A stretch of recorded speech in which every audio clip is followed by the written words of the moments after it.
Okay, we have a question here on the required practical known as the ruler drop test. This tests your reaction times. So the question says, two students investigated the effect of caffeine concentration on reaction time. This method used, so point number one, student A drinks a cup of coffee.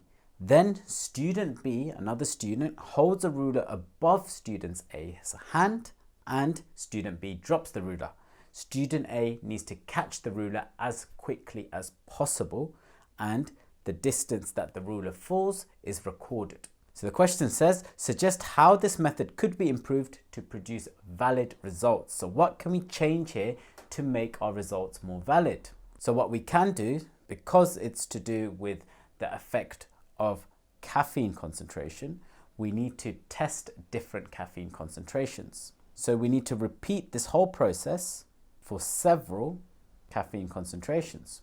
So you have one example where the person has no caffeine, then they have maybe 1 mole per dm cubed of caffeine, then 2 moles per dm cubed of caffeines, and you do it several times. That's going to give you a good indication of whether the increased caffeine concentration is improving their reaction time, because they might catch the ruler faster with a shorter distance. Another thing you can mention is always to use the same person. So person A and B, use the same person every single time, because if you use a different person, especially the one catching the ruler, they might have a quicker or slower reaction time that can affect your results. So use the same person for each concentration.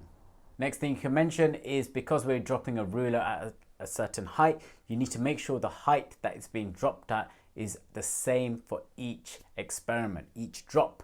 So you make sure that you control that variable. So you could mention always place it at the 0 centimeter mark of the ruler. So keep the starting position of the ruler at the 0 centimeter mark every time. This is a 4-mark question, so we need 1 more point here. What you can do is, because you've tested it on one person, you can test it on multiple people. So you can repeat that whole process again, but with another person testing these different concentrations. And if you do 5 other people, you can basically calculate a mean, and that's going to increase your validity even more. So repeat the investigation with more people and calculate a mean.